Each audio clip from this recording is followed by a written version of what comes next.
to Inclusive Gathering Birmingham. My name is Danielle and my pronouns are she, her. So this month we've made some changes and it's really exciting. We're meeting in person on the first and fourth Sundays of each month at 3 p.m. at the Edgbaston Quaker Meeting House. And then we're live streaming those. And then on the second and third Sunday, we're doing something even different again. So last week we did our first live gathering streamed from the leadership community where we shared some thoughts together.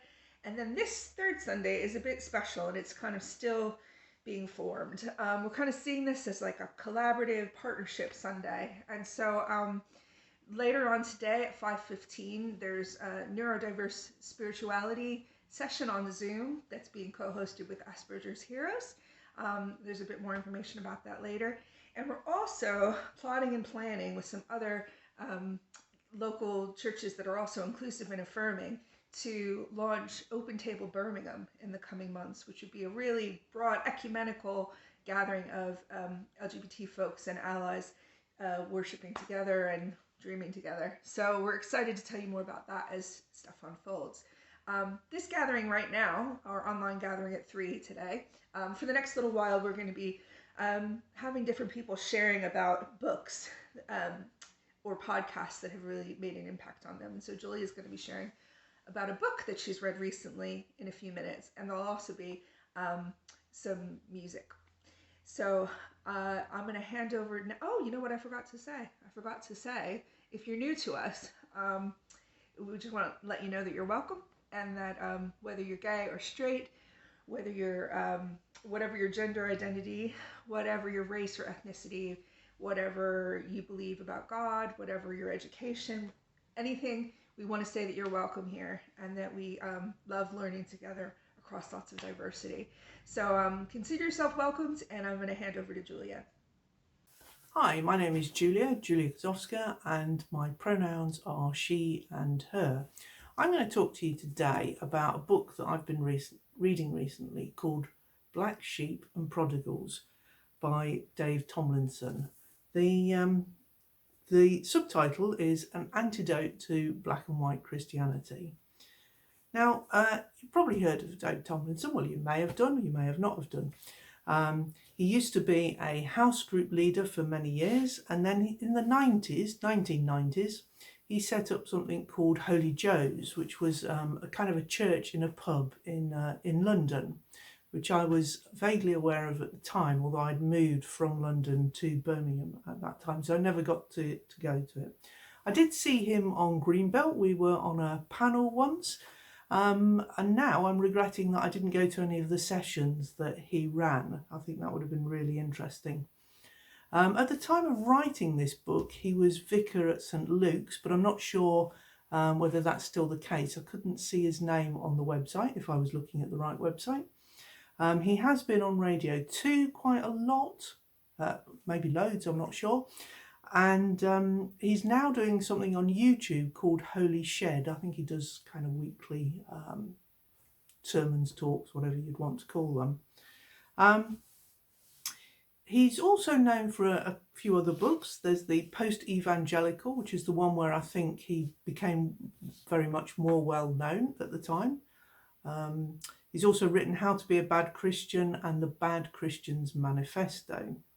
If you'd like to hear him talk about this book, and he does it much better than I do, I can tell you that, there's a YouTube video where he was giving a talk at St Paul's Cathedral. It's about an hour long, but about 15 minutes of that is him answering questions.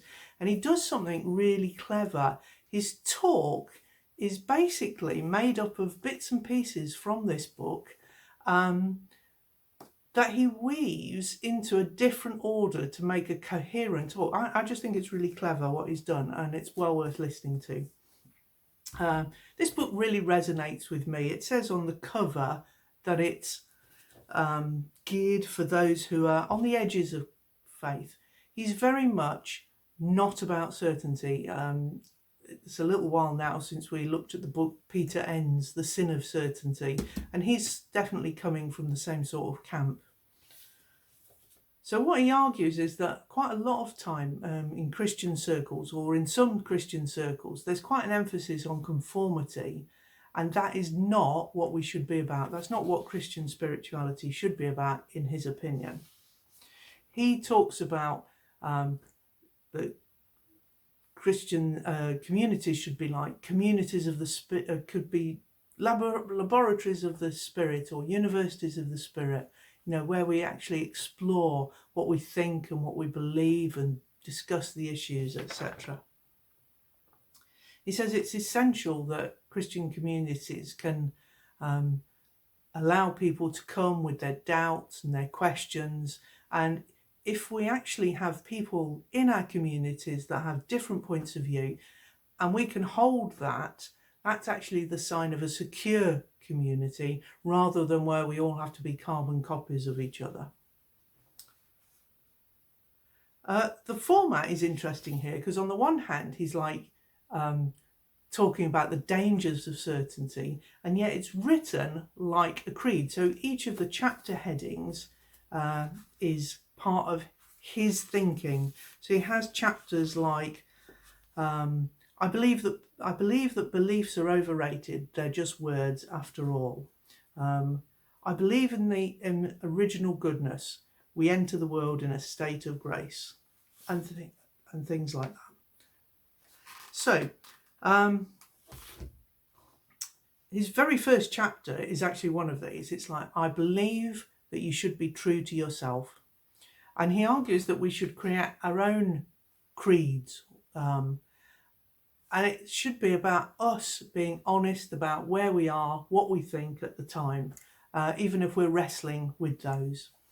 And he gives examples of, a woman called Nina, and he talks about how, her creed, she was saying, would be full of words like kindness and compassion, faithfulness. It's something that works for her. And she emphasizes again that her beliefs are very much about working things out in the world, not just about a list of words. In a way, it's almost that he's arguing that we should be heretics, but heretics in a good way. So if I just find a little bit from here.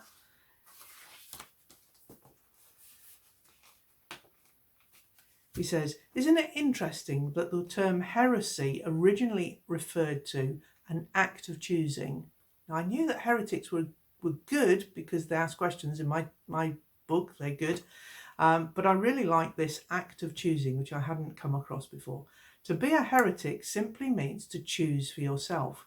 But over time, it came to indicate a belief or opinion that was deemed unacceptable. An idea or an interpretation that deviated from the recognised position of the church or the establishment. But surely, he says, it is a good thing for people to think for themselves, even if the rest of us disagree with their conclusions. Surely it is a sign of a strong group or society when it allows for dissent, and indeed fights for the rights of the person to disagree. And goes on to talk about how James in the New Testament argues vigorously that faith isn't about words but about actions, etc. And how we can argue till the cows come home about what words mean, but actions show what our beliefs are, etc. What our beliefs really are deep down. Another of the themes that goes through the book is that divine revelation, whether that's kind of an aha moment where you realise something, or whether it's kind of a sudden feel of God being there, isn't just found in the Bible, the church, and spiritual places, although they can be found in all of those, but also in the arts, the sciences, and the natural world. So he has a chapter called I Believe in Poetry, Art and Rock and Roll. And in there we meet some of the people that have influenced him and inspired him in different ways. So we see, I can't go through all the different things that they talk about, but we have the poet David White, singer Leonard Cohen, a South London poet and rapper Kate Tempest. And he tells the story of how Charlie Black's whole life was changed by going to listen to Louis Armstrong. Some of these stories are in the YouTube video, so you might want to listen to that or get the book, which is excellent.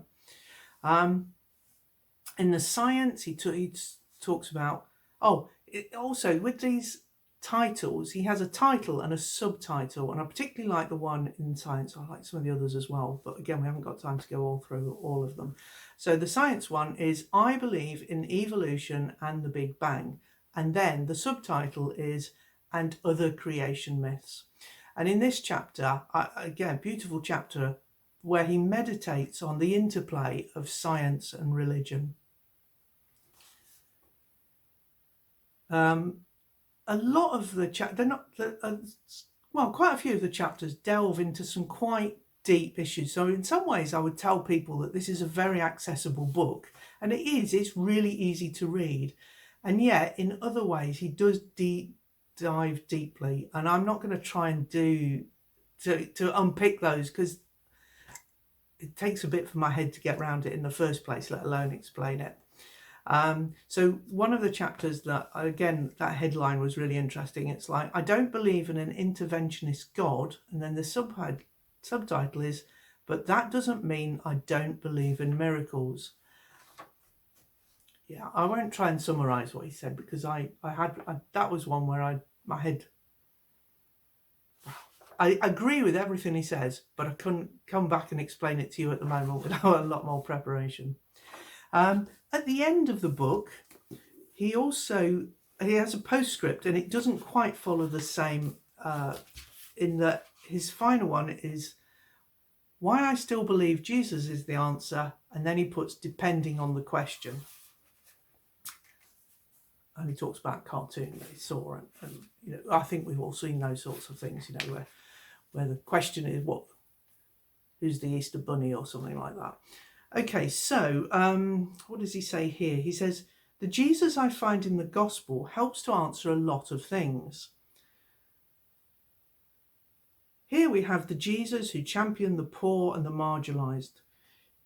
The Jesus who treated women as real people at a time when they were considered chattels of a patriarchal society. The Jesus who forgave his killers and invited a dying thief to join him in paradise. If this Jesus was here today, I believe he would lead his disciples on a pride march. He would be in refugee camps helping people to find a life apart from guns and bombs. He would support the sexually abused and also liberate their offenders from the self-hatred that drives them to harm others. I believe the Jesus of the gospel would still be weeping over Jerusalem and supporting those who strive for justice and reconciliation in the Middle East. I believe he would call vigorously for the pulling down of all walls, literal and metaphorical. And then I really like the final line, which is love passionately, believe skeptically. It's live passionately, believe skeptically, love extravagantly. What does that remind you of? So just a final look. That's the book that I think is really worth having a read and a think about.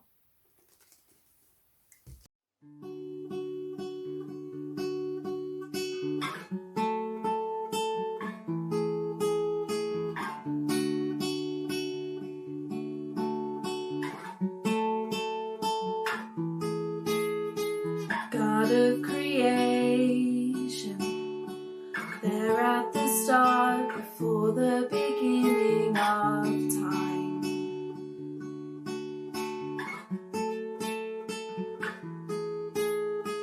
No point of reference, you spoke to the dark, fleshed out the wonder of light.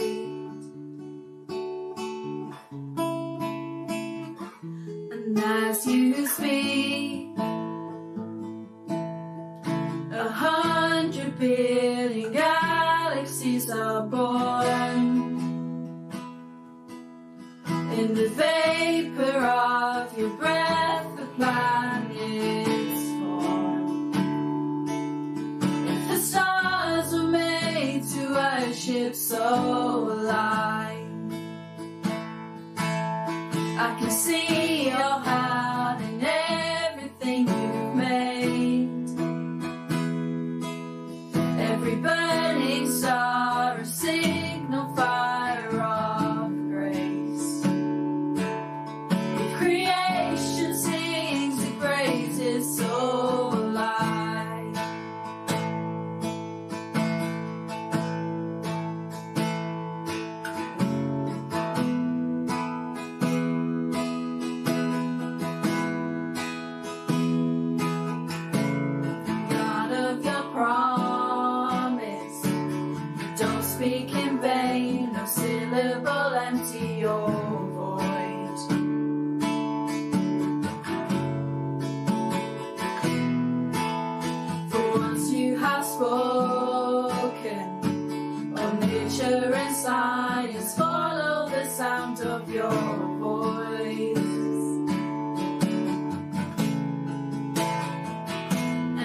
can see your heart in everything you say.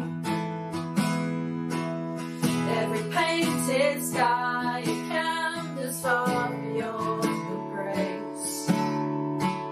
If creation still obeys you, so will I.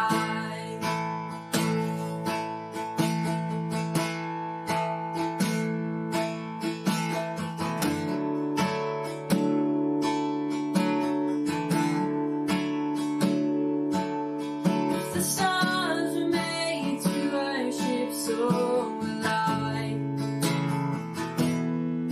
If the mountains bow in reverence, so will I. If the oceans roll your greatness, so will I. For if everything exists to lift you high, so will I. If the wind goes where you send it, so will I. If the rocks cry out in silence, so will I. If the sum of all our praises still falls shy, then we'll sing again 100 billion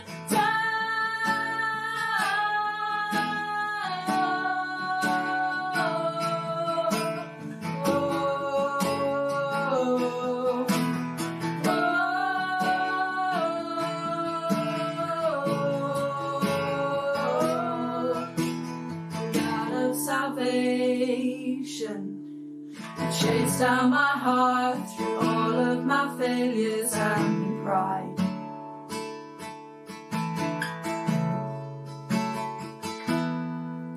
On a hill you created, the light of the world, abandoned in darkness to die.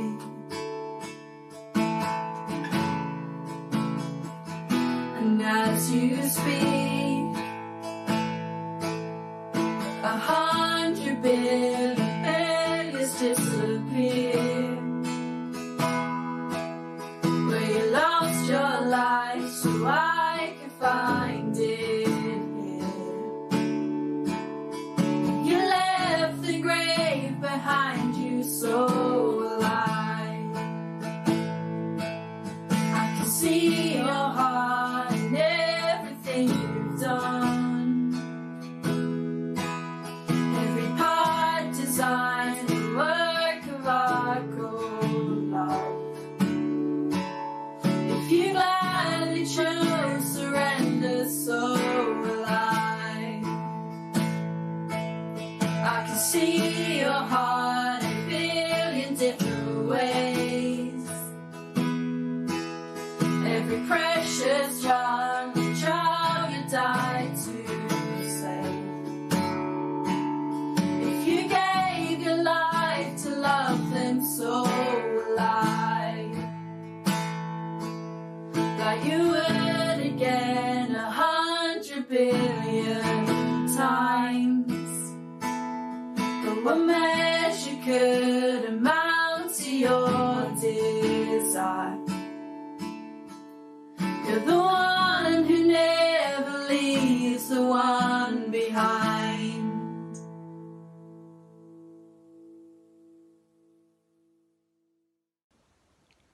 Hello, I'm David, and at 5:15 we'll be having a Zoom discussion about neurodiverse spirituality. This is a joint venture between Inclusive Gathering Birmingham and Aspergers Heroes CIC. We'll be discussing neurodiversity, and that simply means how our brains work differently, whether that's to do with being on the autistic spectrum, ADHD, dyslexia, or whether you consider yourself neurotypical. And everyone is welcome to join in with that.